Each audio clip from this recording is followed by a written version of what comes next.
Let's dive into the discussions shaping the nation. Minister, we now know that 142 staff are to be laid off by the Irish branch of the global HR and payroll processing company Workday.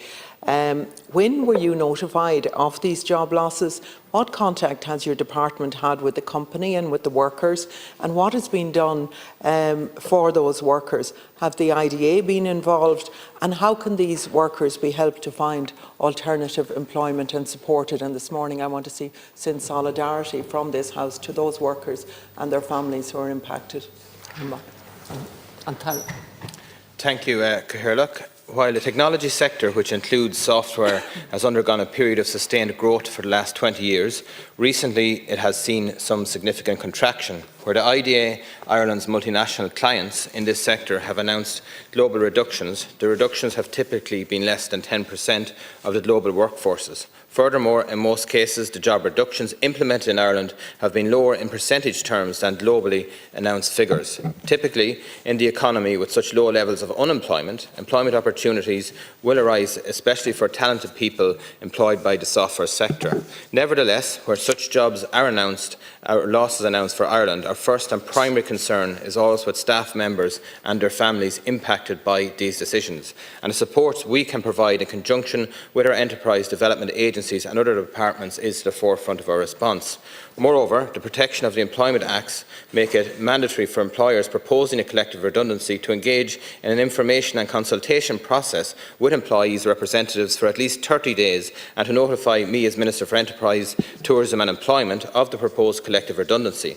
Such an employer is prohibited from issuing any notice of redundancy during the information and consultation process with employers' representatives, and employer cannot make employees redundant until at least 30 days after the Minister has been notified of the proposed collective redundancy. In such redundancy scenario, the enterprise development agencies under my department assist where possible in helping those impacted find alternative employment. This includes sharing of skills portfolios of impacted employees and with companies which may be hiring, such as multinationals in the IDA client portfolio. Equally, working with IDA Ireland, our objective is to help and sustain and create further employment in technology and software sector as well. In relation to the software sector, it is important to note that the commitment of technology companies in Ireland remains exceptionally strong. Last year, Ireland secured investments from leading companies in this sector, including Microsoft, IBM and Intercom. And just in relation to your specific question, it was this week. I just haven't got the date in front of me here because it wasn't specified in the question here for me.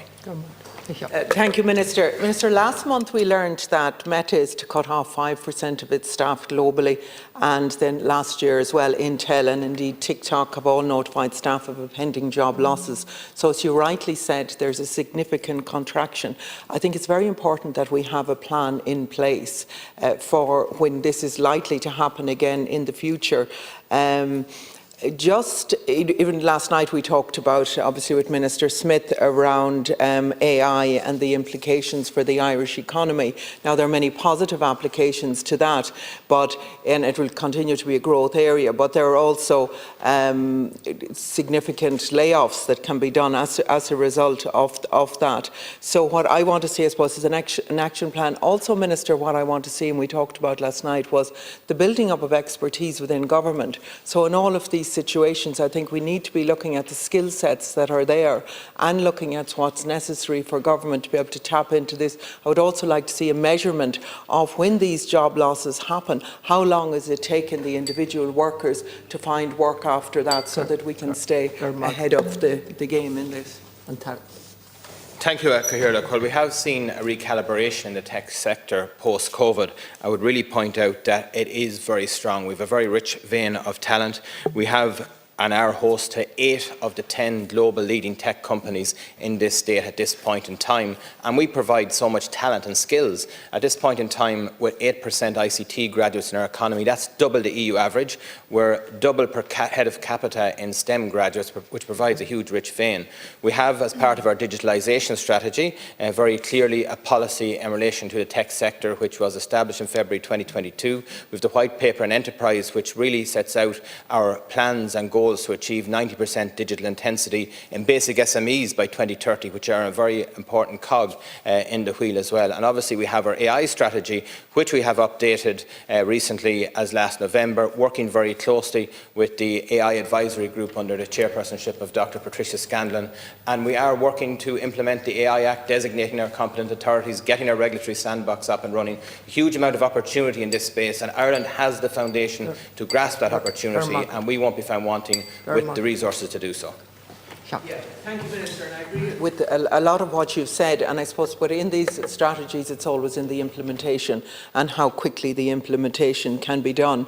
I think there are opportunities there for self-employment as well. So when people find themselves in a situation where they lose their jobs, that I think we should be coming in there to support them. Now, what I'm finding in some areas is that when really the brightest and best young people are coming up with ideas, whether it be development of apps or whatever, and I spoke to one last Saturday actually in Mayo about this, they're falling between the agencies, so between Údarás na Gaeltachta, between the Leos and between Enterprise Ireland. And I'd ask you to look at that area so that none of these projects are falling between the stools, because the people that they're presenting to maybe do not fully realise the potential of some of the things that they're coming forward with.